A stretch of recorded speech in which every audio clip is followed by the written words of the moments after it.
السلام علیکم ناظرین، میں ہوں آپ کا میزبان احمد اور آپ سن رہے ہیں ہمارا خصوصی پوڈ کاسٹ۔ آج کل آن لائن کمائی اور ٹریڈنگ کا رجحان بہت بڑھ گیا ہے، خاص طور پر کرنسی ایکسچینج اور فوریکس ٹریڈنگ۔ لیکن ایک مسلمان ہونے کی حیثیت سے ہمارے لیے یہ جاننا ضروری ہے کہ کیا یہ طریقے شرعی طور پر جائز ہیں یا نہیں۔ اسی موضوع پر بات کرنے کے لیے آج ہمارے ساتھ موجود ہیں مفتی صابر محمود صاحب۔ مفتی صاحب، پروگرام میں خوش آمدید۔ وعلیکم السلام ورحمۃ اللہ وبرکاتہ۔ بہت شکریہ احمد بھائی، یہ واقعی ایک بہت اہم اور حساس موضوع ہے۔ مفتی صاحب، سب سے پہلے تو ہمارے سننے والوں کو آسان الفاظ میں یہ سمجھا دیں کہ شریعت میں کرنسی کی خرید و فروخت کو کیا کہتے ہیں اور اس کا بنیادی اصول کیا ہے؟ جی احمد بھائی، شریعت کی اصطلاح میں کرنسی کی خرید و فروخت کو بیع و صرف کہا جاتا ہے۔ اس کا سب سے بنیادی اور سخت اصول یہ ہے کہ جب آپ پیسے کے بدلے پیسہ خرید رہے ہوں تو سودا نقد اور ہاتھ در ہاتھ ہونا چاہیے۔ اس کا مطلب یہ ہے کہ مجلس عقد، یعنی جس وقت میں سودا طے ہو رہا ہے اسی وقت دونوں طرف سے کرنسی کا قبضہ ہو جانا ضروری ہے۔ اگر ایک طرف سے بھی ادھار ہو گیا یا قبضہ بعد میں ملا تو یہ سودا ناجائز اور حرام ہو جاتا ہے۔ صحیح۔ اچھا مفتی صاحب، عام طور پر دو طرح کے حالات ہوتے ہیں، ایک یہ کہ ہم پاکستانی روپے دے کر ڈالر خریدتے ہیں اور دوسرا یہ کہ 500 کا نوٹ دے کر 100 کے 5 نوٹ لیں۔ ان دونوں میں کیا فرق ہے؟ بہت اچھا سوال ہے۔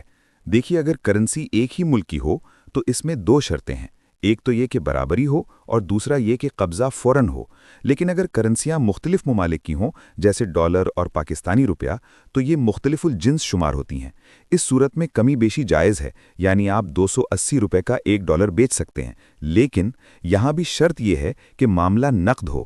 آپ یہ نہیں کر سکتے کہ ڈالر آج لے لیں اور روپے 2 دن بعد دیں۔ ٹھیک ہے، اب آتے ہیں آن لائن دنیا کی طرف۔ آج کل بہت سی ایپس اور فوریکس ٹریڈنگ پلیٹ فارمز ہیں، وہاں ہم کلک کرتے ہیں، کرنسی خرید لی جاتی ہے۔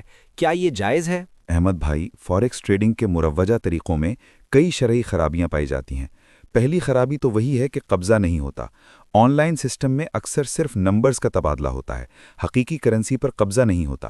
دوسرا مسئلہ یہ ہے کہ وہاں فیوچر سیل ہوتی ہے، یعنی سودا آج کر لیا کہ فلاں تاریخ کو ڈالر دوں گا، حالانکہ شریعت میں مستقبل کی تاریخ پر کرنسی کی خرید و فروخت ناجائز ہے۔ یعنی اگر میں کسی آن لائن کمپنی سے ڈیل کروں کہ مجھے $100 بھیج دیں اور وہ کہیں کہ ریٹ طے ہو گیا لیکن پیسے 2 دن بعد کٹیں گے، تو یہ غلط ہے؟ بالکل غلط ہے، یہ شرعاً ناجائز ہے۔ جب ادائیگی یا ڈیلیوری میں 1 یا 2 دن کا وقفہ آ جاتا ہے تو مجلس بدل جاتی ہے اور تقابض نہیں پایا جاتا، اس لیے یہ سودا فاسد ہے اور اس کا نفع حلال نہیں ہے۔ یہ تو بہت باریک بات ہے۔ اچھا مفتی صاحب، بیرون ملک سے پیسے منگوانے کے لیے جو ہنڈی یا حوالہ استعمال ہوتا ہے، اس کا کیا حکم ہے؟ دیکھیے، اگر تو یہ معاملہ کرنسی کی خرید و فروخت کے طور پر کیا جائے اور اس میں مجلس میں قبضہ نہ ہو تو یہ ناجائز ہے۔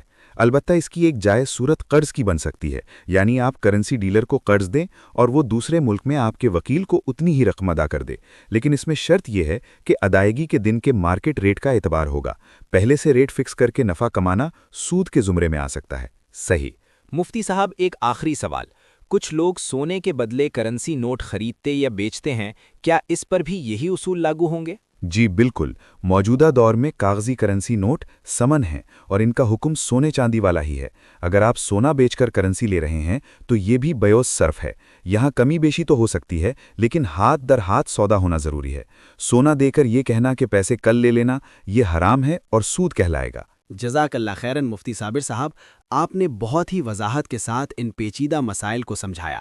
خلاصہ یہ ہوا کہ کرنسی کے تبادلے میں نقد اور فوری قبضہ بنیادی شرط ہے۔ جی بالکل، اور اگر کسی کو شک ہو تو وہ سودا کرنے سے پہلے کسی مستند دارالفتاء سے ضرور رہنمائی لے۔ ناظرین، امید ہے آپ کو آج کی گفتگو سے فائدہ ہوا ہوگا۔ اپنے مالی معاملات کو شریعت کے مطابق ڈھالنے کی کوشش کریں۔ اگلے پروگرام تک کے لیے اجازت دیجیے۔ اللہ حافظ۔